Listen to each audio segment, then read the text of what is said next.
Très bien, la servante de l'Éternel posait question à Moïse, bien ça la politique.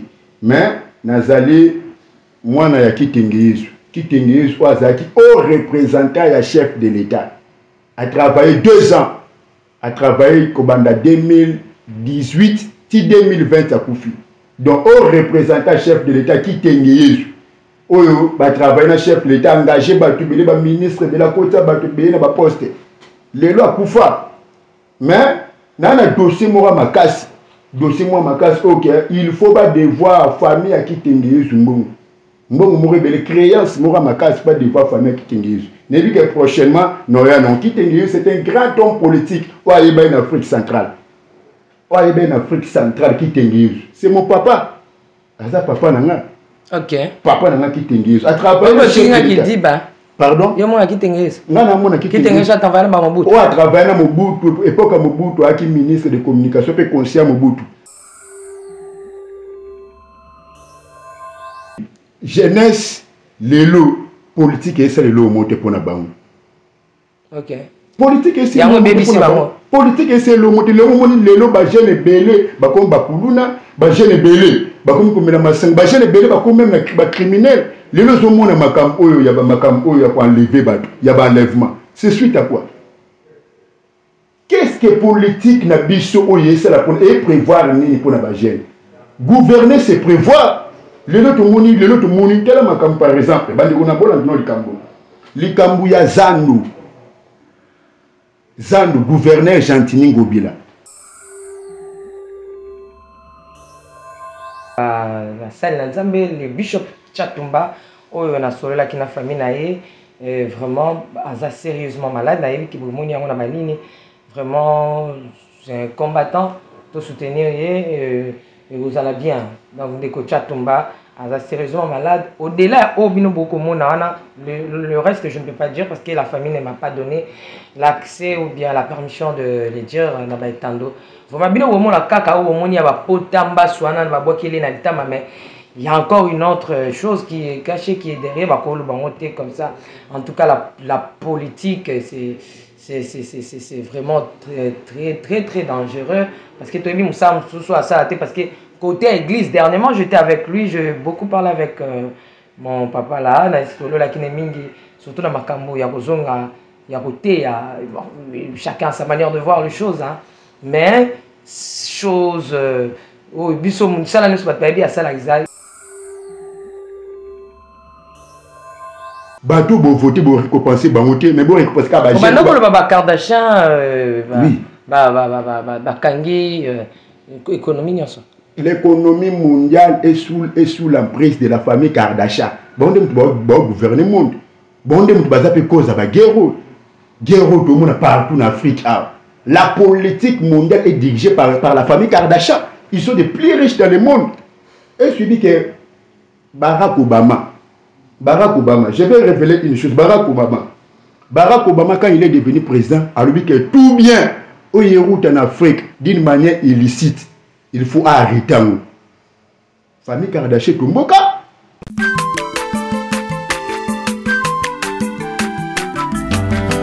Mwana moto te po akosangai abongwani pete po awangata nzambe ya le nazarien le nazarien le nazarien le nazarien bana kitoko koma mokondima atako babakolaki mafuta na mosakoli lelo ya yo bolingo ebateli le nazarien lipamboli oyo monana katempeni mama kantelobi kolapie mapapu masope mafuta tokokesikana longo na nzambe oyo mabenga na makomi. On est ensemble, il n'y a pas de souci. Bonjour, bonsoir chez vous, peuple de Dieu.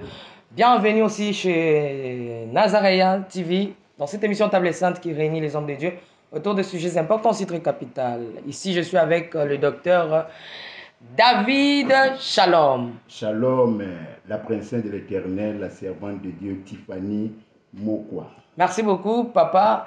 Zama Pambolayo, mais je demande à la régie de nous balancer un cantique pour la gloire de Dieu.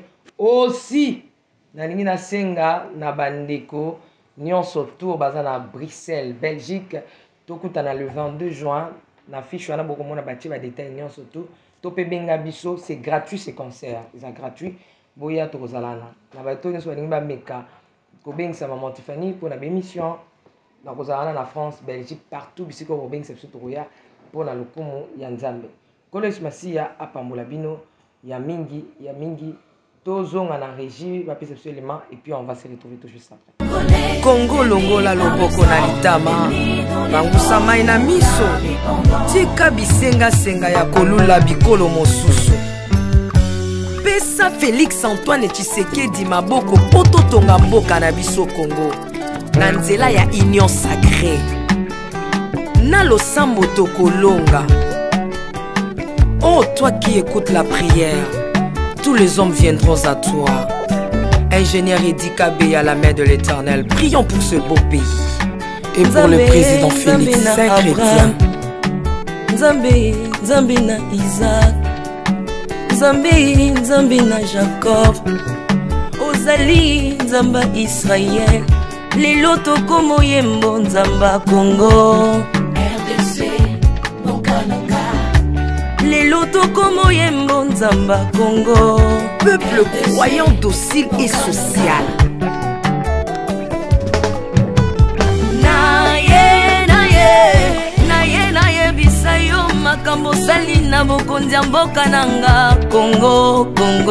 Selon Luc 1,52. Tu as renversé les puissants de leur trône, mais tu as élevé un homme au Congo. L'incarnation de l'espoir de tout un peuple. Salomon de notre temps. La sagesse mieux vaut que le bruit des arbres. Peuple congolais, Kumanakana, les lots ont apposé, biso masuwa ya Noa, bato balingi Congo, bakotanaka. Merci de retour sur ce plateau, ce cantique a fait plaisir énorme. On a dédié à Nekab, ma soeur de tous les jours. De chaque instant, que Dieu te bénisse depuis les Issa. Maman Betty Kokele, à ma maman chérie, ma maman d'amour, que Dieu te bénisse. Pourquoi pas? Yangai moko mommy du cœur, maman Madeke Bani, maman Made, Zamba Pambola yo, ya mingi na Londres, aussi na Bandekone surtout bazali na France, là je vois papa JC Ndimbu na maman Dada Ndimbu na Belgique, pourquoi pas na balongi surtout na représentante na yango, maman Mireille da Silva Kolo apambola yo papa Guy na Afrique du Sud na bosani yote na maman Lauriane na lingibino ya mingi loin des yeux mais près du cœur. Shalom encore l'homme de Dieu. Shalom la servante de l'Éternel Tiffany Mokwa, vraiment Nzamba pambola. Merci beaucoup l'homme de Dieu. Ba kota la caméra ou kota la caméra puis ça va ndekombote ba sepela komona yo hein. Gaïbi. Voilà. Vraiment na pesi bande kotumbote. Oza partout dans le monde, au Boland, de la table sainte, à la vérité, rien que la vérité. Vous êtes en Europe, en Asie, en Océanie, en Amérique, en Afrique, partout dans le monde. Vraiment, je vous salue dans le nom de Jésus et je vous dis, vous ne serez pas dessus dans la mission Boland, dans la table sainte et que le Seigneur Jésus-Christ finira par vous bénir.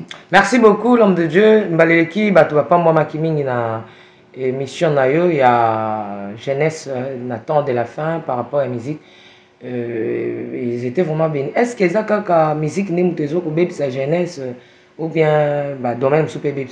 Bon, la musique qui est le plan politique. Oh, parce que politique peut baby si jeunesse ma casse. Je vais parler sur la politique. Volume s'il vous plaît. Je vais parler sur la politique actuelle précisément dans la République démocratique du Congo.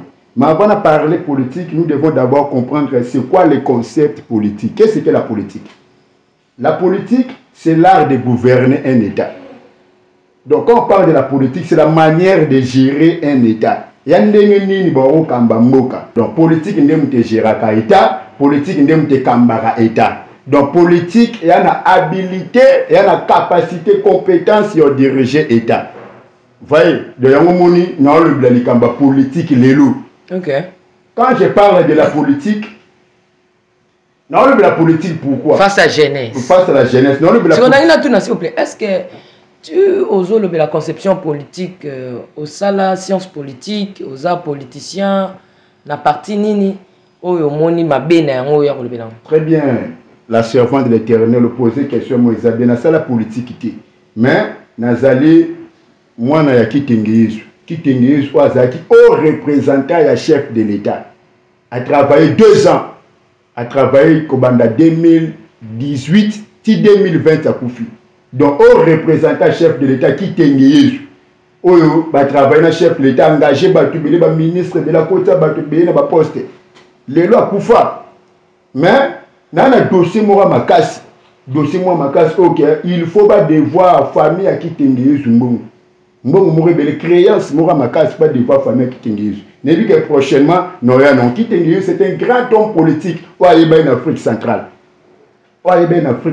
Kitengeyesu c'est mon papa aza papa nanga ok papa nanga Kitengeyesu a travaillé pardon yo mona Kitengeyesu ngana mona Kitengeyesu travaillé na Mobutu a travaillé na Mobutu époque Mobutu aki ministre de communication pe conseiller Mobutu ayo travaillé na époque Kabila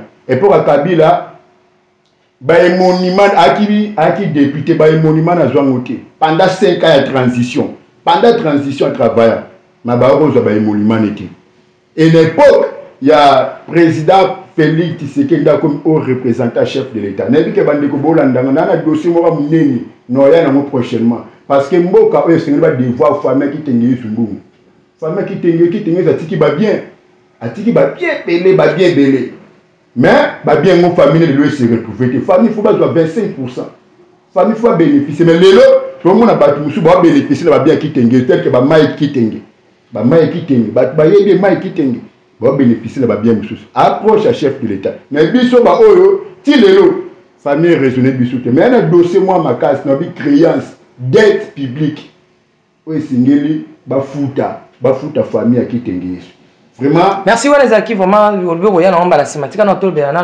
la jeunesse attend de la fin face à la politique. Merci. Alors, tout le monde a jeune la politique. Je ne suis pas contre les Félix Tshisekedi. Je ne suis pas œuvre telle qu'il y a gratuité à maternité. Dans la constitution, tout le monde a respecté la constitution. Constitution de enseignement primaire et gratuit. Oui, tout le monde a œuvre telle qu'il y a bandela. Tout le monde a œuvre au salaire. Bande konanga nana ba point on ciblé oyoke malgré politique na biso et na ba œuvre muki o ba sali au gouvernement warrior ba sali mais na makambe belé oui zo sali ma mabe oyoke c'est que jeunesse le se retrouver politique na biso eza politique ya RDC eza politique mo retourner vers l'égoïsme yo za na posa jeunesse et se retrouver to jeunesse face à y attend de la fin pour la politique c'est ce que tu as dit oui jeunesse lelo politique et c'est le monté pour na bango. OK. Politique et c'est le politique et c'est le monté le lelo ba jeune belé ba comme ba kuluna ba jeune belé ba comme na masang ba jeune belé ba comme même ba criminel lelo zo mona makam oyo ya ba makam oyo ya ko enlever ba ya ba enlèvement. C'est suite à quoi? Qu'est-ce que politique na biso oyo c'est la pour et prévoir ni pour na ba jeune. Gouverner c'est prévoir. Le lot moni tel makam par exemple bandi kuna bola no likambu ya Zandu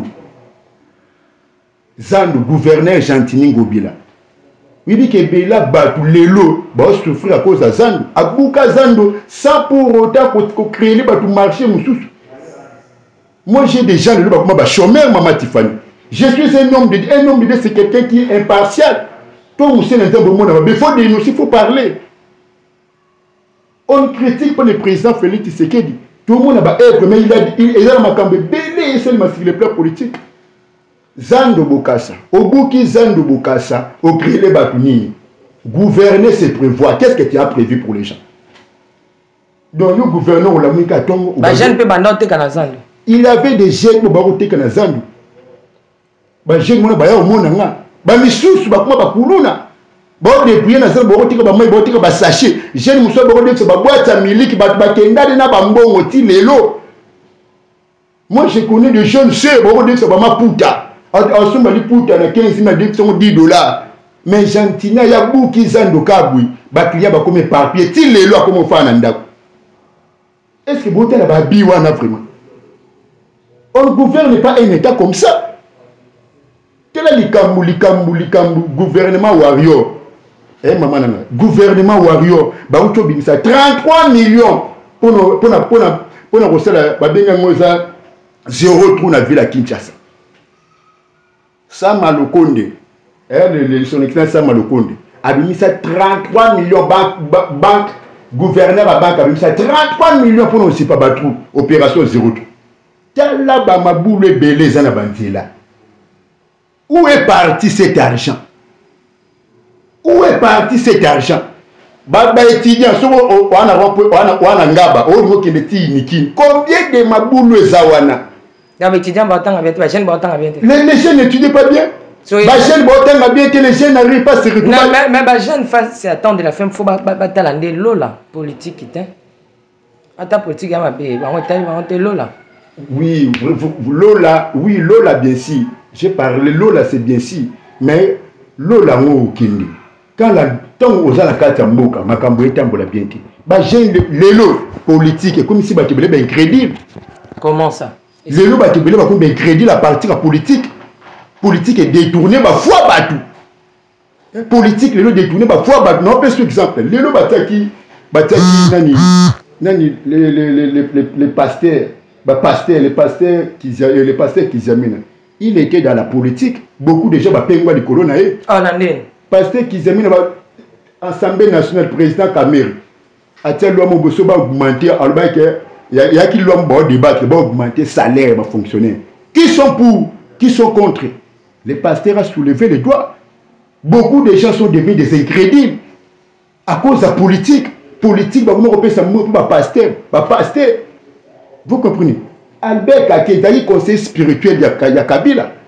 Le président Kabila, conseiller spirituel. Qu'est-ce que Kabila nous a laissé ici? Vous savez que Kakeda a détourné la foi des gens. Beaucoup de gens se sont détournés. Vous comprenez? Soit détourner la foi et c'est l'autre. Parce que la foi va nous amener. Non, à détourner ma foi à la jeunesse. Ma foi à la jeunesse. Beaucoup de jeunes se sont détournés. Parce qu'il est. Dans ce cas, par contre, tu fait les politiciens. Je peux vous dire une vérité. Et il y en a deux types. Il y a bateau beaucoup. Ce sont des politiciens et les pasteurs. Aujourd'hui, je vais parler sur la politique. Ce sont des politiciens et les pasteurs. Je dis tous les pasteurs qui ont été avec Kabila. Ils ont détruit ce pays. Ils ont détruit ce pays. Ils ont détruit ce pays. Modèle, ou pasteur, non modèle, ou Kabila va conseiller bien. Kabila, là quitte. Qu'est-ce qu'il a dit? Qu'est-ce qu'il a dit au président de la République? Que vous devez faire très attention au pasteur. Ah, ben dangereux. Oui, mais je vous dis, il y a une vidéo qui circulait. Vous comprenez? Alors, bande konanga, boté à la point haut du sous. Le point haut, le makambo ils ont régné. Dossier où ils ont régné, il y a 400 millions. 400 millions de dollars. Au Nicolas Kaza a détourné. Et il y a qui ont dessiné pour le fourrage, pour le lampadaire. 400 millions. C'est que nous, l'église, nous sommes d'année.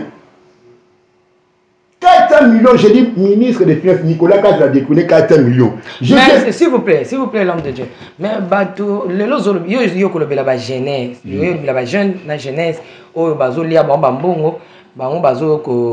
Et ça là qui va faire la bango zinda moi basa mbezate ba ko luka ba mayele siri bango alors que zanga foi na ndezo sala ke ba koki ko zanga lola lo parce que tout ça déjà attend de la fin mais jeunesse wana bango ba tcha ba polo ya ba politicien na oyo zo lobela mabe bango ba mona bango ba kitoko ba tcha ba polo na bango na banjoto ba ko betela bango maboko ba ko kumisa bango ba oyembela bango. Ils sont en train d'exploiter les jeunes. Ba politique, regardez, quand il s'agit de marches, ba politicien va exploiter ba jeunes. Aucun politicien doit moi aller dans la marche, ça la marche. Exploitation pour exploiter ma gêne. Mais quand il s'agit de postes, les postes géopolitique, c'est pour leurs intérêts. Quand il s'agit de postes, pourquoi ils n'appellent pas la population? Les jeunes, les gens exploiter. Les mêmes personnes au bord détruire Moka. Si je un peu indifférent, je vais dans la période de campagne. J'ai eu de grands regrets. Où on a battu au Bazaki na casier judiciaire Yamabe. Casier judiciaire Yamabe. Mais les gens à cause de $10. J'ai assisté à la campagne. Namoni Batu. Baye depuis 9h. Si 18h. Pour la base de la députée, à la fois, on ça va 2000 francs. Un député qui touche 21 000 $, là, comme ça va 33 000 $. 2000 fois population, ça non. Bagel, bon, ça non. Quel année va exploiter Bagel à cause d'un petit rien? Un petit rien, au moins, on va ça Bagel 5 000 francs. On dit, mon père, ça mon pouvoir. Nicolas, 5 000 francs. Même si maman Tiffany, il y a exploitation totale. Quand il s'agit de marches, Rosie, le nom Rosie à Koufat. Rosie. Récompense, ni on va appeler ça la famille à Rosie. Rosie à Koufat pour la marche, pour la revendication. Ils étaient derrière les politiciens. Est-ce que, s'il vous plaît, la Bible nous dit derrière tout acte, il y a un esprit. Est-ce que, les jeunes vont aussi bien attendre de la fin face à la politique? Est-ce que la politique est animée la spiritualité? La politique n'a pas sur RDC. Ils ont vraiment animé l'esprit de l'égoïsme. C'est pour tuer les Congolais. Politique n'a pas sur tout ça. Parce que derrière toute chose, il y a un esprit. Okay. Quel est l'esprit qui anime les politiciens? Les politiciens ont l'intérêt à PPT. L'intérêt à PPT. Il y a esprit égoïsme, esprit m'a besoin pour animer bango afin que peuple koufa pour ne pas bénéficier de pouvoir na bango. Démontrer nano politique sur le plan il y a pas seulement tout le politique il y a Congo parce que politique est banni dans Congo oui le Congo est en particulier mais d'une manière générale spirituellement comment est-ce que la politique détruit la population? Très bien posé, question Moro, c'est très important. Voyez. Parce que l'important c'est ça, total ça, jeune, c'est la keba attend de la fin où il y a ma camotel politique pour boire sans lola. Oui, tu posais question Moro, très bien. Politique, esprit pour animer politique, les esprits Moro sataniques, les esprits Moro mabé. Il y a un moment même la Bible est le baquet na Apocalypse chapitre 13, ils ont la bête Moro pour s'élever, ils ont un pouvoir politique, un pouvoir religieux. Et ça, les deux pieds où ils dirigent le monde. Le diable a réussi à conduire le pouvoir politique dans le pouvoir religieux. Il y a un diable qui a kangangu. Deux pieds où il y a matin la mer, il y a 7 têtes, il y a 10 diadèmes. Donc les bêtes là, c'est le diable. Il y a un pouvoir sur le plan politique. Parce que celui qui a diable, c'est une politique ici. Okay. Sur le plan politique, sur le plan religieux. Donc, si je comprends bien, l'ennemi a simbi politique pour nous faire souffrir. Mondiale, pour faire souffrir la population. La population, jeunesse, wana, azanga, afin que parce que quand les gens souffrent, quand les gens sont parce que c'est le logo monté, d'où se réfugier pour les politiciens, pour ne loge. Oh, n'a pas science. Comment ça? Parce que la politique est en train de souffrir le peuple pour que le peuple en retour il puisse se retourner vers l'air Dieu. Afin qu'un dame de la banque puisse savoir le monde a besoin de belé parce que occultisme. Occultisme, c'est à partir des politiciens. Non, les politiciens ne ba ko so wana maboko. Politique. Minyo connaît les qui hein? Tant souffrance c'est les qui. Quand souffrance c'est les qui souffrance c'est mat. Et il abattoir. Bas se réfugier dans la politique. Parce que les gens qui politique, mais à l'intérieur, il y a un esprit mauvais. Parce que la calabatoire, non, c'est politique, mais je te comme tout mis sur le politique est comme une mbongo makas. Politique est comme une mbongo makas. Il y a un monde qui est s'affilier à la politique. Mais quand on s'affilie, on va loge. Obima député, il faut signer Mukandabou. Beaucoup de jeunes, au côté de Moussal, il faut signer Mukandabou. C'est le pouvoir politique qui fait cela. C'est le diable. Le diable connaît qu'il y a un pouvoir politique. C'est pour nuire le peuple. Ton peuple souffre, peuple union comme et ça la réfugie. Et ça la réfugie pas pouvoir politique. Il y a un monde le bela ba comme ben crédit, bela ba jeune ba comme occultiste. C'est à partir de la politique. Parce qu'il y a des signes politique mondiale. Les familles Kardashian, les autres dirigent le monde. Famille Kardashian, ce sont des grands occultistes. Les familles Kardashian, ils ont gouverné l'Amérique. Famille Kardashian, ils ont fait ça ordre mondial. Ba guerre au monde na est. Famille Kardashian na simanango. Vous comprenez? Politique et ça pour nuire beaucoup de jeunes. Et dans la politique, il y a un esprit mauvais. Moi, je connais un homme de Dieu qui m'avait dit Et si tu entres dans la politique, tu entres pire, mais tu vas sortir mouillé. Maman Tiffany, laissez-moi te dire certaines choses qui se passent. Là, je pense directement, excusez-moi, on a pensé na salle les Bishop Chatumba, on a sorti la qui na famille naïe, vraiment, asa sérieusement malade, naïe qui brûle a vraiment, c'est un combattant, tout soutenir et vous allez bien. Donc, des coachs Chatumba, asa sérieusement malade. Au-delà, le reste, je ne peux pas dire parce que la famille ne m'a pas donné l'accès ou bien la permission de le dire.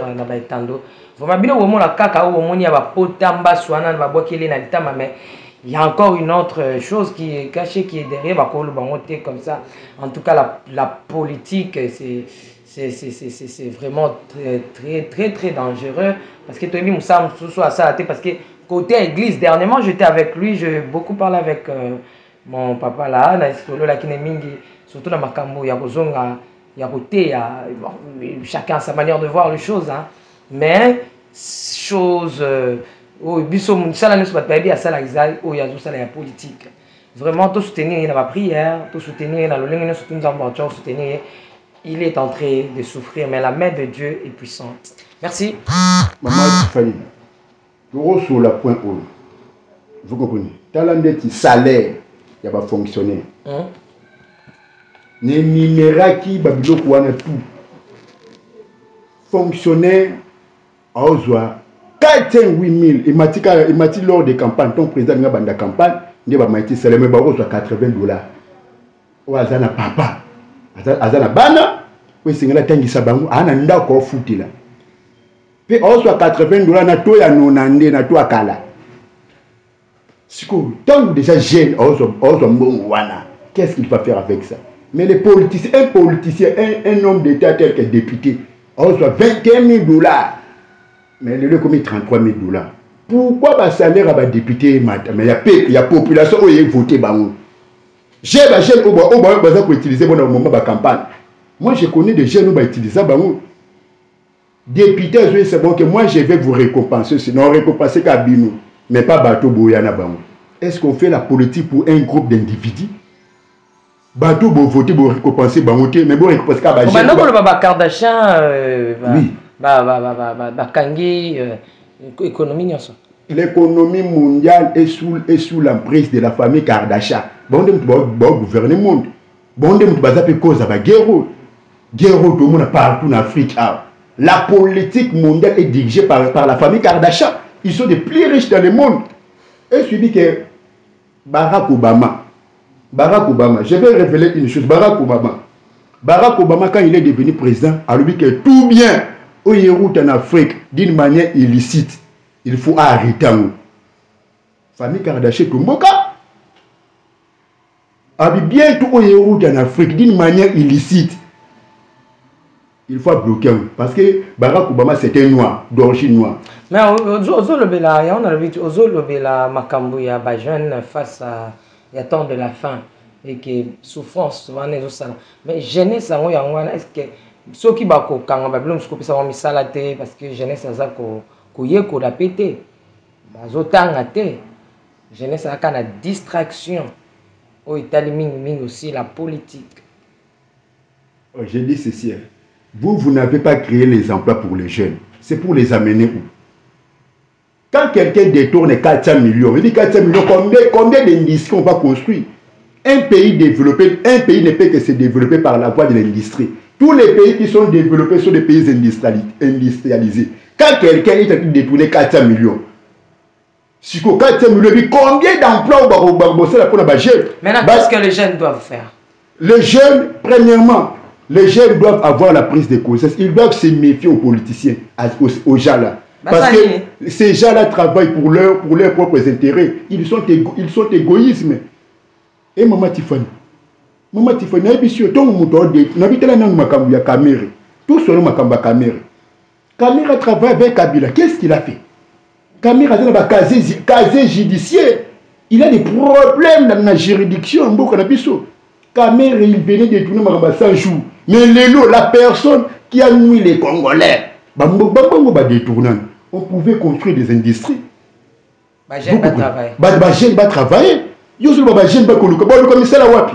Mbongo wa misala ba créer ba employé on ba policier ba tchela na mabum na bango. Kamer aujourd'hui il est élu.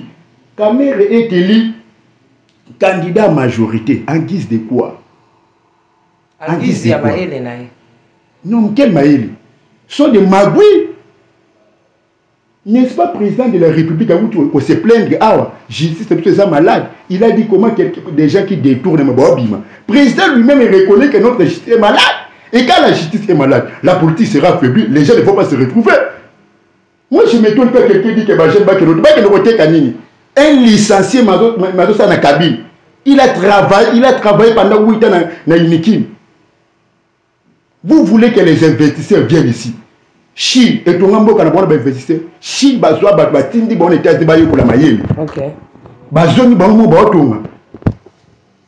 Kamer aujourd'hui les lits des mêmes personnes qui ont travaillé pour la décision de ces pays. Le bango na bazana ba poste.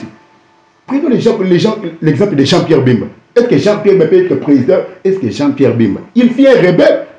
Moi j'ai des gens qui prient dans mon église. Ils ont vécu des choses à l'Équateur. Les Jean-Pierre Bemba ont pilé Batou. Jean-Pierre Bemba, il pile d'abord tout à Batou. Jean-Pierre Bemba fait la rébellion. Et aujourd'hui, il est à la tête de la sécurité. Qui parle de cela? Bamba, moi, ça a détourné. Bamba, c'est la bâche d'emploi. Limité, c'est un quartier industriel. Limité, c'est industriel. C'est rempli des églises, non? Là où il y avait des indices, on a vendu ça, bâti l'église. Bambongo ba détourner pour la jeune base de misela. Ba on va passer tout bazan ba peso bambo ba kenda ye. Ba zoom c'est industrie. Ba zoom c'est industrie ba jeune base de misela. Pourquoi ba jeune ba coach na masana ba coach na distraction? Ils ont rien à faire. La politique c'est comme le père d'une famille. Quand un père ne prend pas sa responsabilité, mettez les enfants vont faire quoi? Yo boti bana. Bana no tayi sa bangote, bana no lié sa bangote. Si vous s'attendez que bana ba éducation madame pourquoi? Parce que les parents n'ont pas pris ta responsabilité. Or, les pères, c'est la politique. Politique, il y a bambou. Il détourne bambou. Vous comprenez? Bambou, on a passé l'emploi. Création des emplois. Maman Tiffany, on est dans les Cambouis, ça, les mamikolo, na ville à Kinshasa. Phénomène coupure électrique, courir zaki. Il dit que la ville à Kinshasa, Mikolo, courir zaki. Les gens pleurent. Moi, il a deux frères, Wana. Ba créer ba entreprise na bango ya boulamini boulangerie ba suma ba four à courant ba yo les pas nanga ba bi pa pasteur courant ezo yaki courant soyé na 16h ba beti pat so ba beti pat 20h pour recueillir faut ba no tumba pat na bango ba gata partir ba 1h courant de ki ana ti 12h à lobby frère mon réussi na sali perte il y a 300 000 francs CFA et 300 000 francs congolais pendant 3 jours. Ce que frère Wana, Abala, Anabana, en vivre déjà, sinon, qu'est-ce qu'il fait? Le Bokata pourra partout. Les gens souffrent à cause de l'électricité. Quelle est la perte au frère Azu? Namonga Foula. Pébi, si nous passons, ils sont bali bosote. Nazouaka, ba personne pour être instable. N'a quel sous les Cambouana? Frère, Andima créé une entreprise de mots. Quelle mauvaise foi politique. Je vous dis, là où les ministres vivent, dans mon frère, il pourrait Kendara. Moi, j'ai une fois fait une prière à Montfleury. Le frère me disait quoi? Ah, ce courrier qui va payer l'arbaja snel. Na gombe courrier qui na GB. Mais pourquoi seulement biso à courrier qui? Les biens ne sont pas considérés. J'ai nazo luka moussade, j'ai na créé entreprise de moko.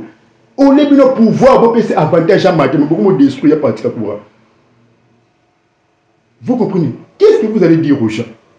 Qu'est-ce que vous allez dire à la jeunesse? J'ai noté aussi longtemps, je vous donne l'exemple qui se passe à l'immédiat. J'ai un journalier. Il y a un journalier de 7h à 17h, 8000 francs. Maman Tiffany, moi j'ai été à Brazzaville. Ce qu'on fait au bord salle à Balibane, pas de Kolobissou. Comment on a kilo? Pendant 11 heures, il était de 7h à 18h.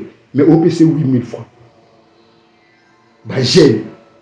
Mais en Europe, ce n'est pas comme ça. En Europe, on paye les gens par heure.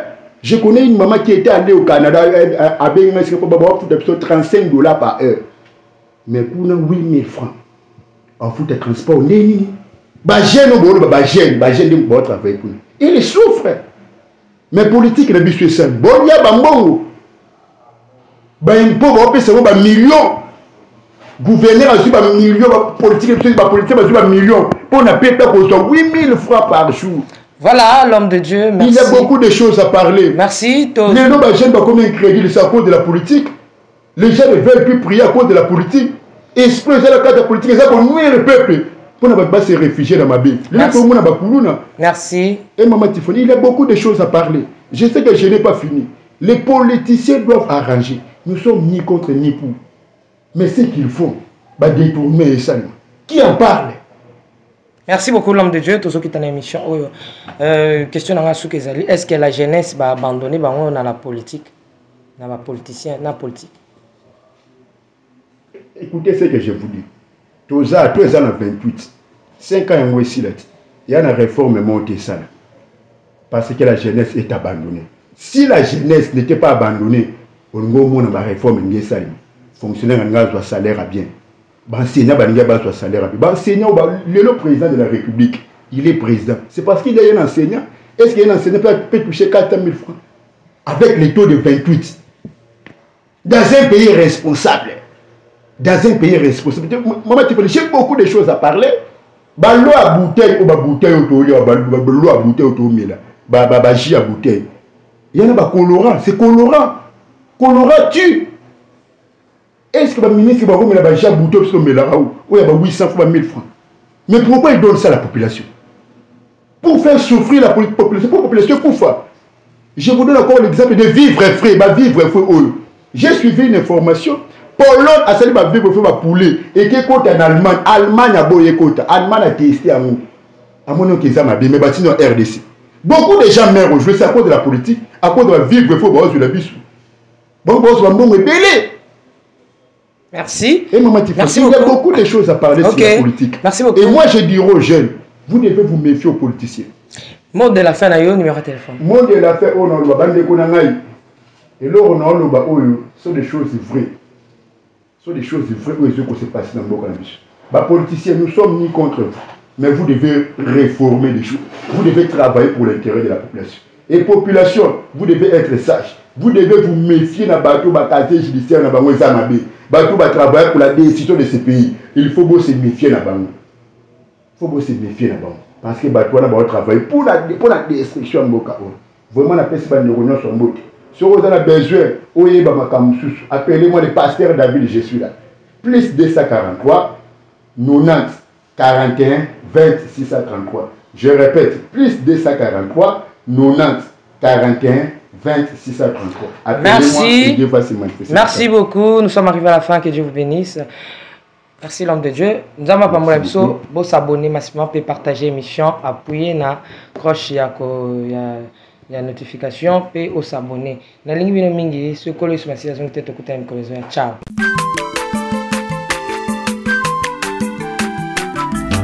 Azamwana motote po akosangai. Abongwani pete boa wangata Nzambe ya le Nazarien, le Nazarien, le Nazarien, le Nazarien. Ebana kitoko koma mukundima atako babakola kima futa na musakolima lelo ya yobolingo ebateli le Nazarien lipamboli oyo mona na katempeni mama kandelobi